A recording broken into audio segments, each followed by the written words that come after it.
সতীর যোনি মুদ্রা কামরূপে নীলাচল পাহাড়ে পতিত হয়। সেই সময় হতে দেবী কামাখ্যা আজও অবস্থান করেন নীলাচলে। সাধক তথা পূজারী কেন্দুকলাইয়ের ভক্তিতে তুষ্টা কামাখ্যা প্রত্যহ আরতির সময় স্বয়ং অবতীর্ণ হয়ে গর্ভগৃহে আরতির তালে তালে নৃত্য করতেন। গর্ভগৃহের দরজা বন্ধ থাকত, কিন্তু তার নুপুরের আওয়াজে সমগ্র মন্দির ভরে যেত। কেন্দুকলাইয়ের বারণ সত্ত্বেও রাজা নিজের ইচ্ছায় দেবী দর্শন করার ইচ্ছা প্রকাশ করেন। সন্ধ্যা আরতি শুরু হলো।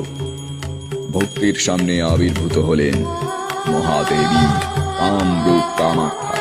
জয় কামেশি চামুণ্ডে জয় ভূতাপহারিণী জয় সর্বগতি দেবী কামেশ্বরী নমস্তুতে।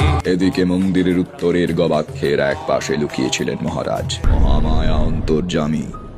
তৎক্ষণাৎ ধারণ করলেন উগ্র মূর্তি।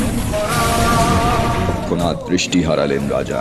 কেন্দুকলাই মায়ের চরণে আছড়ে পড়া মাত্রই ক্ষমা প্রার্থনা করে। দেবী তাকে পাথরে পরিণত করেন এবং পাদপদ্মে স্থান দেন। রাজা অভিশাপদগ্ধ হয়ে ব্যথিত চিত্তে ফিরলেন দেশে। আর কখনোই এই তীর্থক্ষেত্রে আসার সাহস করেনি। আজও জাগ্রত সেই মহাস্থান, আজও অবস্থান ওই গর্ভগৃহে দেবী কামাখ্যার।